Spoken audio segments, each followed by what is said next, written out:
পূর্বতন সরকারের সঙ্গে বর্তমান সরকারের বিদ্যুৎ পরিষেবা নিয়ে তুলনা টানলেন মন্ত্রী রতনলাল নাথ।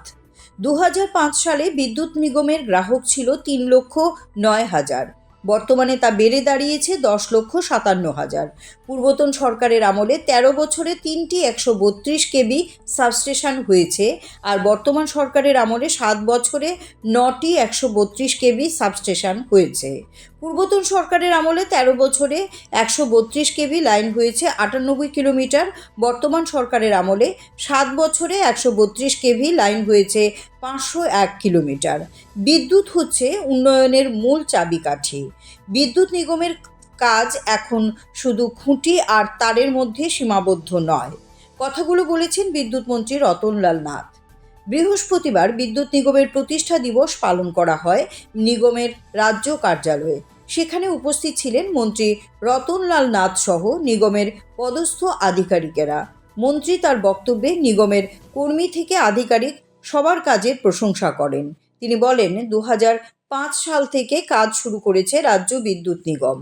যদিও প্রতিষ্ঠা হয়েছিল 2004 সালে, তবে ত্রিপুরায় বিদ্যুৎ পরিষেবা শুরু হয় 1937 সালে। তখন ডিজেল ইঞ্জিনের মাধ্যমে বিদ্যুৎ সরবরাহ করা হতো। এদিনের এই প্রতিষ্ঠা দিবসের অনুষ্ঠান ঘিরে নিগমের কর্মী এবং আধিকারিকদের মধ্যে উৎসাহ ছিল চোখে পড়ার মতো। যদি কোনো ব্যক্তি, স্বামীজি পর্যন্ত বলেছে, আপনি যাই লেখাপড়া করুন না কেন, একটা হাতের কাজ শিখে রাখুন।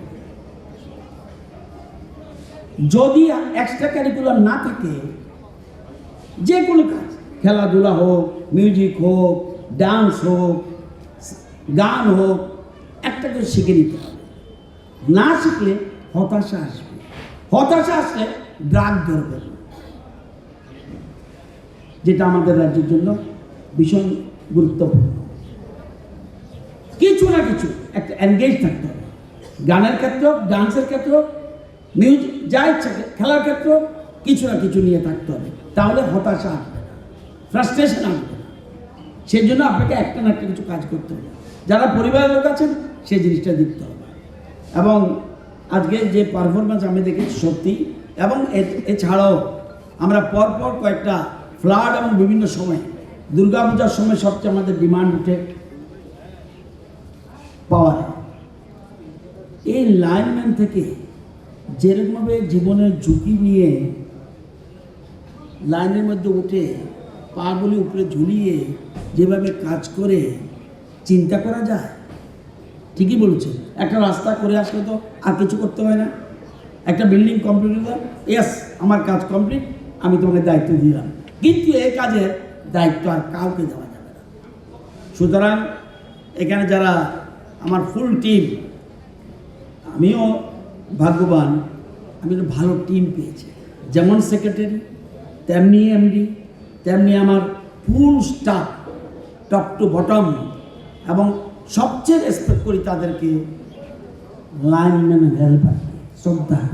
তারা প্রতিনিয়ত কাজ করে। কালকেও একজন ডিজিএম আগরতলা রাত্রে 1টা 31 ডিসেম্বর সেখানে ভর্তি করছেন, করুক, কিন্তু লাইনটা যে কোনো কারণে নষ্ট হয়েছিল। যখন আমি ডিজিএমকে বললাম কোথায় আছেন, আগরতলা, এখনই লাইনটা উঠাতে হবে, নষ্ট হয়েছে বোধহয়, খবর নিয়ে ওই কিন্তু হেল্পাররা এবং ম্যানেজাররা তারা কিন্তু লাইনটা করে দিল।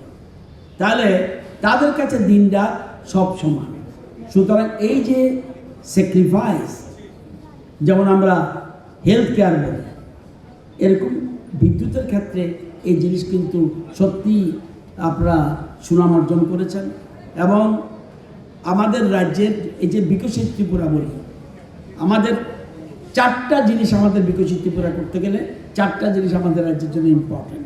নাম্বার 1 এগ্রিয়ালাইট, number 2 tourism, number 3 energy, number 4 forest. এই 4টাকে যদি আমরা সঠিকভাবে ব্যবহার করতে পারি, তাহলে আমরা বিকশিত ত্রিপুরা করতে পারবো, এর মধ্যে কোনো সন্দেহ নেই।